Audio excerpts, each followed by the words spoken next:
జై శ్రీరామ్. రమణులు చెప్పిన కథలు, రామాయణ గాథలు. Story number 11. మర్యాద పురుషోత్తముడు. ప్రసంగవశంగా శ్రీరాముని విజ్ఞతను, లోక మర్యాదాచరణను కొనియాడే కథను ఇలా చెప్పారు భగవాన్. తల్లి కైక, తండ్రి దశరథులు మాటను పోషించుటకై శ్రీరామచంద్రుడు నవవధువు అయిన సీతాసాధ్వి, బహిప్రాణమైన తమ్ముడు లక్ష్మణులతో కలిసి వనవాసానికి వచ్చాడు. గంగాది పుణ్యనదులను, కొండ కోనలను దాటుకుని సువిశాలమైన వృక్షలతగులాములతో సాంద్రమై, వరము నిగనంతో పవిత్రమై, దుష్ట రాక్షస గణంతో భయంకరమై విరాజిల్లే దండక వనాన్ని ప్రవేశించాడు. భరద్వాజ, అగస్త్యాది మహర్షులను సేవించి వారి సూచన మేరకు పంచవటీ క్షేత్రంలో పర్ణశాలను నిర్మించుకుని నివసిస్తున్నాడు. ఆ సమయంలో లంకాధిపతి రావణుడు వైదేహి అయిన సీతను మాయామోహంతో అపహరించి లంకకు కొనిపోయాడు. ఆమె జాడను తెలియగోరి శ్రీరాముడు అడవులు పడి పిచ్చివాని వలె తిరగసాగాడు. రాజలాంఛనాల స్థానాన్ని ఆక్రమించిన జటావల్కలాలు ధూళితో నిండి, పోషణ లేక శుష్కించిన శరీరం దుఃఖంతో దీనావస్థను పొందగా, అవతారమూర్తి జ్ఞానమూర్తి అయిన శ్రీరాముడు మూర్తిభవించిన శోకదేవత వలె గోచరిస్తున్నాడు. అదే సమయంలో పార్వతీ పరమేశ్వరులు వనవిహారం చేస్తూ అటువైపుగా వచ్చారు. శ్రీరాముని సమీపించగానే శివుడు భక్తి వినమ్రుడై అతడికి అంజలించి ముందుకు సాగిపోయాడు. పార్వతికి ఆశ్చర్యం కలిగింది. శివుణ్ణి ఇలా ప్రశ్నించింది: చూడ మీ వర్తనం వింత వింతగా ఉంది. భార్యను పోగొట్టుకుని దీనుడై సామాన్య సంసారి వలె దిక్కు తోచనట్లు తిరుగుతూ వివసుడై విలపిస్తున్నాడతడు. మీరు చూడొస్తే జగదీశ్వరులు. అలాంటి భ్రాంతునికి మీరు నమస్కరించుట ఉచితమేనా? అప్పుడు శివుడు ప్రసన్నతతో ఇలా వివరించాడు: శ్రీరాముడు అనగా ఎవరనుకున్నావు? సృష్టి రక్షకుడైన శ్రీ మహావిష్ణువే. దుష్ట శిష్ట రక్షణార్థం భూమిపై రామునిగా అవతరించిన మహనీయుడు. శ్రీ మహాలక్ష్మి అవతారమైన సీత అయోనిజ, సాధ్వి, పట్టపు రాణిగా భోగములను అనుభవించవలసిన స్త్రీ, పతివ్రత ధర్మంతో భర్తతో వనవాస కష్టాన్ని సంతోషంగా స్వీకరించిన పుణ్యచరిత. అటువంటి ఆమె యొక్క వియోగానికి దుఃఖపడుటలో ఆశ్చర్యమేముంది? అది మానవ మర్యాద. పైగా అతడు తన ప్రజలందరకు ఆదర్శ ప్రభువు. పెద్దలు ఆచరించే ధర్మాన్ని, ప్రవర్తనను లోకమంతా ఆదర్శంగా తీసుకుని అలా నడుచుకుంటుంది. మన ప్రభువునకు కష్టాలెన్ని ఎదురైనా ధర్మాన్ని, ప్రేమను, శీలాన్ని విడనాడలేదు. మనం కూడా ఆయన వలె నడుచుకోవాలి అని ఆయన ప్రజలే కాక యుగయుగములకు మానవులు స్ఫూర్తిని పొందారు. ఇంతకీ అతడు మోహభ్రాంతుడైనాడా అనేది నీ భ్రమ. అవసరమైతే పరీక్షించి ప్రత్యక్షంగా తెలుసుకోవచ్చునే అని సమాధానమిచ్చాడు. భర్త వివరణ ఎంత నమ్మశక్యంగా అనిపించినా శ్రీరాముని విశిష్టతను పరీక్షించి చూడాలని పార్వతి నిర్ణయించింది. సిద్ధ సంకల్పురాలు కావున వెంటనే పార్వతి ఆకృతి విడిచి సీతారూపాన్ని ధరించింది. సీత సీత అని గోడున విలపిస్తున్న శ్రీరాముని సమీపించింది. అటువంటి దుఃఖ వివశతలో ఉన్న శ్రీరాముడు ముఖం ప్రసన్నం చేసుకుని, అమ్మా పార్వతి, ఇటువైపు వచ్చుటకు కారణమేమి? మహేశ్వరుడు ఏడి? ఇదేమిటి సీత వేషాన్ని ధరించావు అని ప్రశ్నించాడు. సిగ్గుపడింది జగన్మాత. తన భర్త చెప్పిన వివరణను స్మరించి ఆ వృత్తాంతమంతా రామునికి చెప్పి, శివుడు నీకు నమస్కరించుట ఏమిటి అనుకున్నాను అంది. రామభద్రుడు ఇలా ప్రత్యుత్తరం ఇచ్చాడు. నేను విష్ణువును కావున లోక మర్యాదను అనుసరించి శంభుడు నాకు వదనం చేసి ఉండవచ్చు. కానీ సత్యమేమంటే మనమంతా సదా శివభక్తులమే కదా. ప్రత్యక్షమైనప్పుడు ఆ పరమాత్మను పూజిస్తాను, పరోక్షంలో స్మరిస్తాను. ఇలా వివరించిన రాముని తత్వజ్ఞతకు, నమ్రతకు, సౌలీల్యానికి హర్ష విస్మతురాలైన పార్వతి తాను కూడా కేలుమోడ్చి ఆ మహానుభావునికి నమస్కరించింది. మర్యాద పురుషోత్తముడు అనే బిరుదు ఇతనికి సత్యంగా వర్తిస్తుందని గ్రహించింది. మర్యాద పురుషోత్తముడు అనే బిరుదు ఇతనికి సత్యంగా వర్తిస్తుందని గ్రహించింది. స్టోరీ నెంబర్ 12, శ్రీరాముని వైరాగ్యము. మొన్న 12వ తేదీన విజయవాడ నుండి చాలామంది వస్తూ పోతూ ఉండే గంగరాజ మల్లికార్జునరావు అనే బ్రాహ్మణుడు ఆలుబిడ్డలతో సహా వచ్చాడు ఇక్కడికి. వారికి 5 ఆడపిల్లలు ఉన్నారు. ఆ 5 సందున 5 మగపిల్లలు గతించారట. 6వ వానికి 6వ నెలలో భగవాన్ సన్నిధిలో అన్నప్రాసన చేయాలని, భగవాన్ చేత్తోనే అన్నం పెట్టించాలని ఎంతో ఉత్సాహంతో వచ్చారు. ఆ ముహూర్తం ఎల్లుండనగా ఆ బిడ్డ అకస్మాత్తుగా అస్తమించాడు. ఈ సాయంత్రం వాళ్ళు ఊరికి వెళ్ళాలని నిశ్చయించుకుని 3ంటికే భగవాన్ సన్నిధికి వచ్చి కూర్చున్నారు. వాళ్ళు మనసులో కించపోగొట్టే నిమిత్తం ఈశ్వరుడు ఈ విధంగా అడిగించాడా అన్నట్లు ఒక భక్తుడు, స్వామి, ప్రాణాయామాది సాధనల వల్ల శరీరం చాలా కాలం ఉండేటట్లు చేయవచ్చని, జ్ఞానులు ఆ విధంగా చేస్తారని అంటారే, నిజంగా ఉంటారా? చేస్తే మంచిదేనా అని ప్రశ్నించాడు. భగవాన్ సావధానులై, అవును, చేస్తే ఉంటారు. చాలా కాలం జీవించి ఉన్నంత మాత్రాన జ్ఞానులవుతారా? కొద్ది కాలం బ్రతికిన వారు జ్ఞానులు కాకుండా ఉంటారా?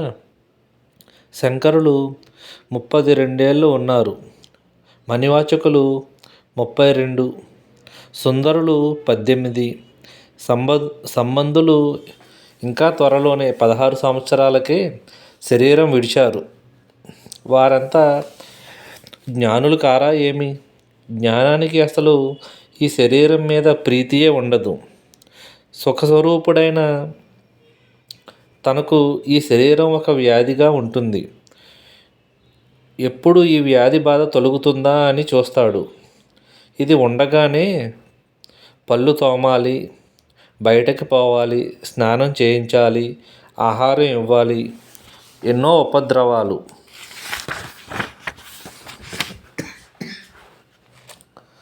పుండు పడితే దాన్ని కడిగి కట్టుకుంటే వాసన పుట్టదా? అలాగే ఈ శరీరాన్ని అనుక్షణం బాగు చేయకుంటే చెడుతుంది. జ్ఞాని అయినవాడు కూలికి బరువు మోసినట్లే మోస్తాడు దేహాన్ని. గమ్యస్థానం వచ్చేది ఎప్పుడా అని ఎదురు చూస్తాడే కానీ ప్రాణాయామాలు, కాయకల్పములు చేసి ఈ వ్యాధిని ఇంకా భరించాలని అనుకుంటాడా? అదంతా సిద్ధుల పద్ధతి. నేను కొండ మీద ఉండగా పైన చెప్పిన సిద్ధశాఖలోని వారు కొందరుండేవారు. వారిని ఎవరైనా చూసేందుకు వస్తే కూర్చోమని, మీ దేవురు నాయన అంటే ఫలానా ఊరు అనేవారు. మీ తాత పేరు, మీ ముత్తాత పేరు అని అడిగి తెలుసుకుని, అదే మీ ముత్తాతకు తండ్రి ఇంత పిల్లాడై ఉండగా నేను ఇక్కడికి వచ్చాను అనేవారు. అబ్బో, ఇన్నాళ్ళు బ్రతికి ఇంత దృఢంగా ఉన్నాడే, ఎంత గొప్పవాడో అని వారంతా నమస్కరించి కానుకలు చెల్లించి వెళ్ళేవారు. అదంతా లోకాన్ని మోసగించేందుకు కానీ అందువల్ల జ్ఞానులవుతారా? వాసిష్టంలో రాముడు తీర్థయాత్ర చేసి తిరిగి వచ్చిన వెనుక లోకమంతా దుఃఖమయమే, శరీరధారణయే దుఃఖం అని విరక్తితో అన్నపానాదులను సైతం పరిచ్ఛేనుసారం నడుపుతూ జడుని వలె ఉండిపోయినాడట. విశ్వామిత్రుడు రాముణ్ణి చూసి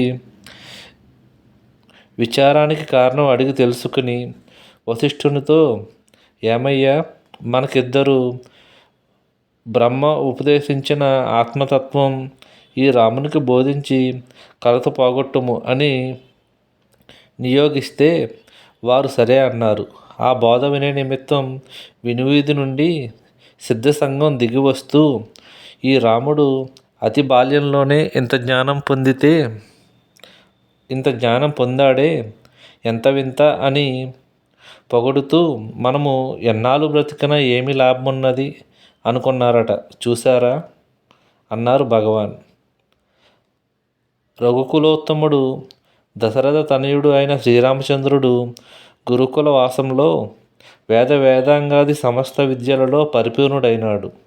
ఇంటికి తిరిగి వచ్చి కొంతకాలం తమ్ముళ్లతో సమవయస్కులతోనూ ఆటపాటలతో గడిపాడు.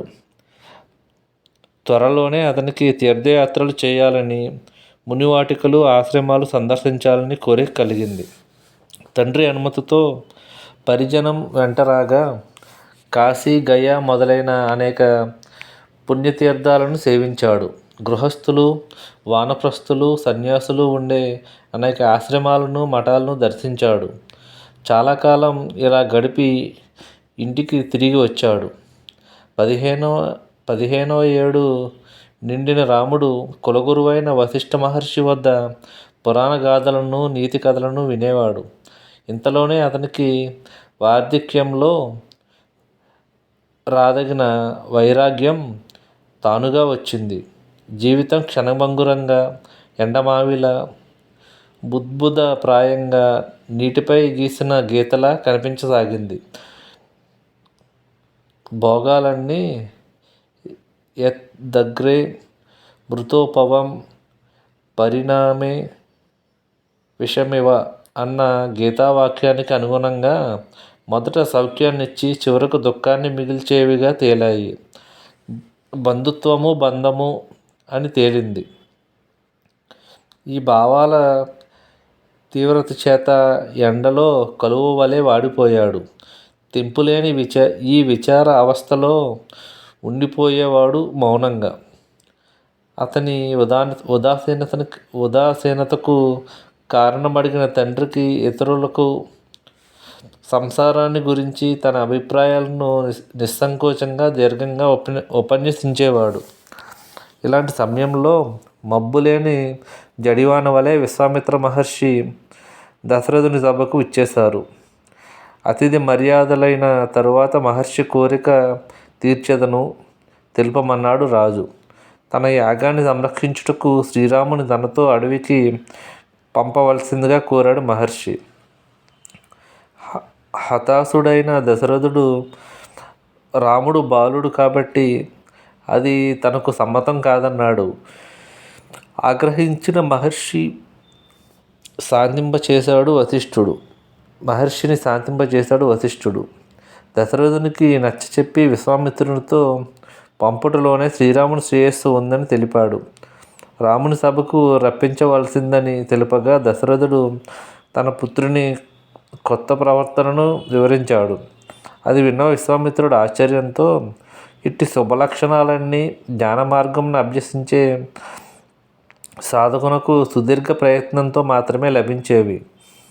శ్రీరామునికి ఇవి అయాచితంగా వచ్చాయి. వెంటనే అతనిని తీసుకుని రండి.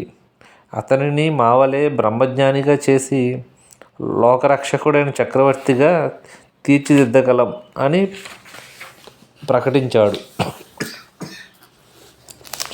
సభకు వచ్చిన రాముడు అందరికీ నమస్కరించి నేలపై వస్త్రాన్ని పరిచి కూర్చున్నాడు. విశ్వామిత్రుడు అతని ఉదాసీనతకు కారణం అడుగగా శ్రీరాముడు తండ్రికి వివరించినట్లే పలుకగా ఆకాశం నుండి సిద్ధ సంఘాలు గుంపులుగా దిగివచ్చి ఆలకించాయి. వైరాగ్యంతో నిండిన ఆ మాటలు విన్న విశ్వామిత్రుడు అతడిని ఎంతగానో ప్రశంసించాడు. రామ, జ్ఞానులకు తెలిసినదంతా నీవు స్వయంగా నీ పవిత్రమైన సునిశ్చిత బుద్ధితోనే గ్రహించావు. అయితే మనస్సు ఆత్మ మగ్నమైనప్పుడు నిర్వికారం చెంది తూష్ణీం స్థితి అవగతమవుతుంది. అది అందరికీ ఆవశ్యకమే. ఎంతటి తపో సాధకునికైనా ఆత్మనిష్టయే సార్థకతను ఇచ్చేది. సుఖయోగ వృత్తాంతం ఇందుకు తార్కాణం అని రాముని సహజ విరాగం ఆత్మనిష్టకు అత్యంత ఆవశ్యకమని తెలియజేశాడు. యువచంద్రుడైన రాముడు ఆ ఉత్తేజపరిచే వాక్యాలను విని ముని విశ్వామిత్రునితో, మహానుభావ, ఆ సుఖముని వృత్తాంతం ఏమిటి? అహంకారవర్జితమైన బుద్ధియోగంచే అతడు సమతాస్థితిని ఎలా పొందగలిగాడు? యోగ్యుడైనచో నాకు వివరించండి అని అభ్యర్థించాడు.